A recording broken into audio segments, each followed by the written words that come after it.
जय हिंद दोस्तों, आप लोग का स्वागत है स्टडी पॉइंट में। आज के इस वीडियो में बात करेंगे प्रमुख समाज के स्थापना एवं संस्थापक के बारे में, जो एग्ज़ाम के दृष्टि से अति ही महत्वपूर्ण टॉपिक रहने वाला है। ब्राह्मण समाज की स्थापना कब हुई?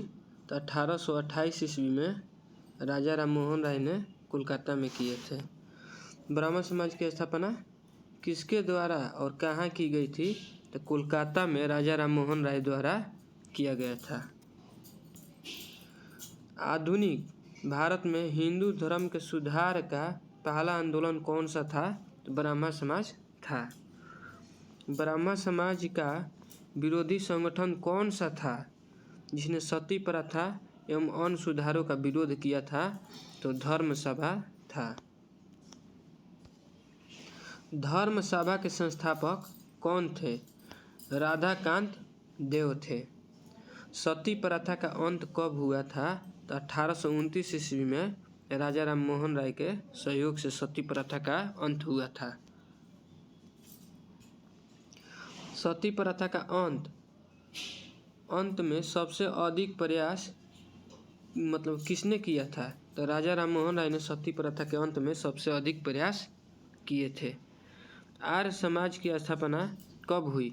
तो 1875 ईस्वी में आर्य समाज की स्थापना मुंबई में हुई थी।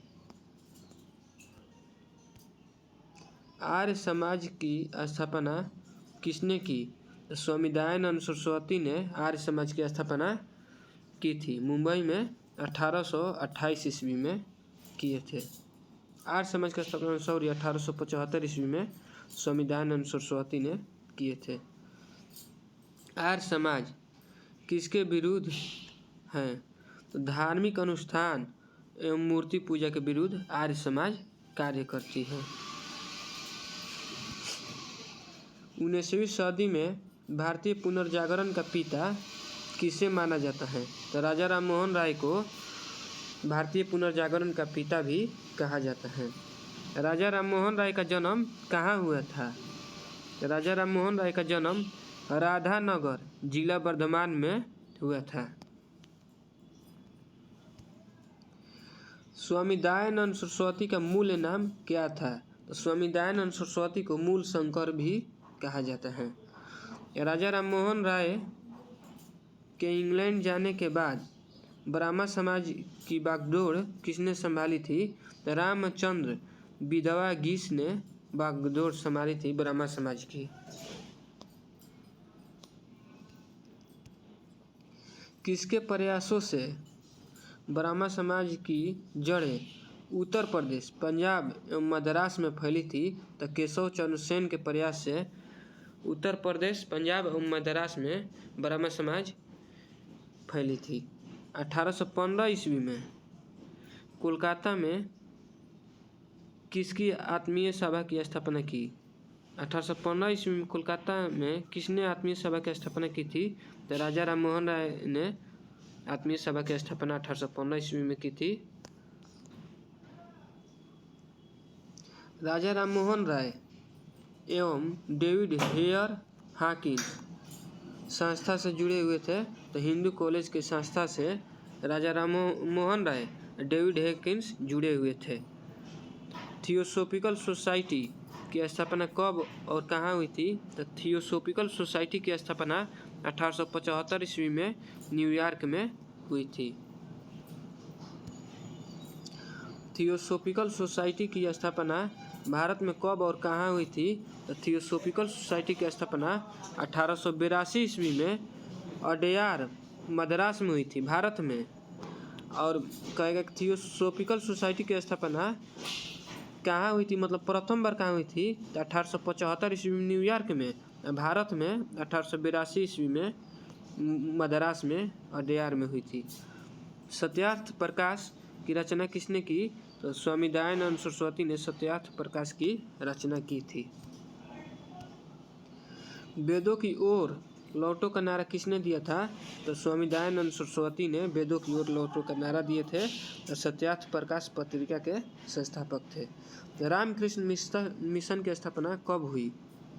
1896-97 ईस्वी में बेलूर, कोलकाता में रामकृष्ण मिशन की स्थापना स्वामी विवेकानंद ने किए थे। रामकृष्ण मिशन की स्थापना किसने की? स्वामी विवेकानंद ने रामकृष्ण मिशन की स्थापना की थी। अलीगढ़ आंदोलन किसने चलाया था? तो अलीगढ़ आंदोलन सर सैयद अहमद खान ने चलाए थे। अलीगढ़ मुस्लिम विश्वविद्यालय की नींव किसने डाली थी? तो अलीगढ़ मुस्लिम विश्वविद्यालय की नींव सर सैयद अहमद खान ने डाली थी। अलीगढ़ आंदोलन कहेगा तो सर सैयद अहमद खान ने चलाए थे। युवा बंगाल आंदोलन के नेता कौन थे? तो युवा बंगाल आंदोलन के नेता हेनरी विवियन डेरोजिए थे। युवा बंगाल आंदोलन के नेता हेनरी थे। सत्य शोधक समाज की स्थापना किसने की? तो ज्योतिबा फुले ने सत्य शोधक समाज की स्थापना किए थे। किस धर्म सुधार की मृत्यु भारत के बाहर हुई थी? मतलब कौन व्यक्ति थे जो धर्म सुधारक थे जिनकी मृत्यु भारत के बाहर हुई थी? तो राजा राम मोहन राय की मृत्यु भारत से बाहर हुई थी। वहाबी आंदोलन का मुख्य केंद्र कहाँ था? तो पटना था। भारत में दास प्रथा को कब अवैध घोषित किया गया था? तो 1843 ईस्वी में भारत में दास प्रथा को अवैध घोषित किया गया था।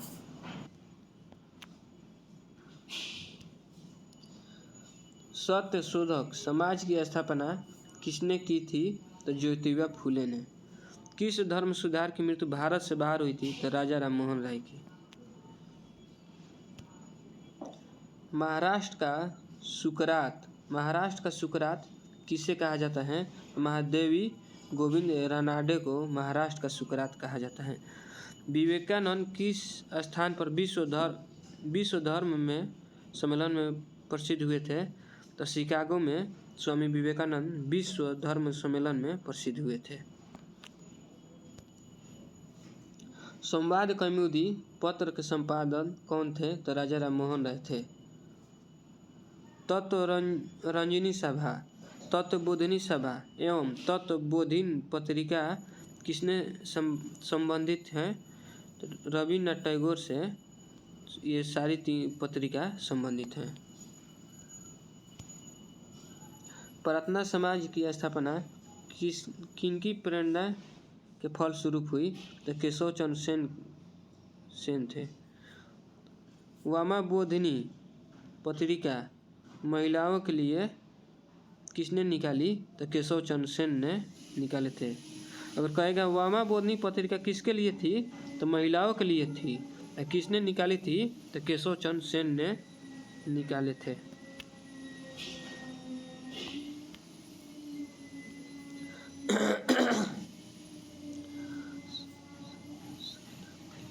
सरदामणि कौन थी? रामकृष्ण परमहंस की पत्नी थी। कुका आंदोलन किसने चलाया था? तो गुरु राम सिंह ने कुका आंदोलन चलाए थे। 1956 ईस्वी में कौन सा धार्मिक कानून पारित हुई थी? तो धार्मिक आयोग कानून पारित हुई थी 1956 ईस्वी में। महाराष्ट्र के किस सुधारक को लोकहितवाद कहा जाता है? तो गोपाल हरि देशमुख को लोकहितवाद भी कहा जाता है। ब्राह्मण समाज किस सिद्धांत पर आधारित है? तो एकात्मवाद के सिद्धांत पर ब्राह्मण समाज आधारित है। देव समाज की स्थापना किसने की थी? तो शिव नारायण अग्निहोत्री ने देव समाज की स्थापना की थी। राधा स्वामी सत्य संघ के संस्थापक कौन हैं? तो शिवदयाल साहब थे। फेबियन आंदोलन का प्रस्ताव कौन था? तो एनी बेसेंट फेबियन आंदोलन के प्रस्तावक था। 20वीं सदी के आरंभिक दशक में आरंभ होने वाला आंदोलन कौन सा था? तो अहरार था। भारतीय समाज सेवक की स्थापना कब और किसके द्वारा की गई थी? तो 1905 में गोपाल कृष्ण गोखले द्वारा भारतीय सेवक समाज की स्थापना किए गए थे। सिख गुरुद्वारा अधिनियम कब पारित हुआ? तो 1925 ईस्वी में। रामकृष्ण परमहंस का मूल नाम क्या था? गदाधर चट्टोपाध्याय नाम था। डॉक्टर एनी बेसेंट भारतीय राष्ट्रीय कांग्रेस की अध्यक्ष कब बनी थी? तो 1917 ईस्वी में। शिकागो विश्व धर्म सम्मेलन में स्वामी विवेकानंद कब भाग लिए थे? तो 1893 ईस्वी में भाग लिए थे।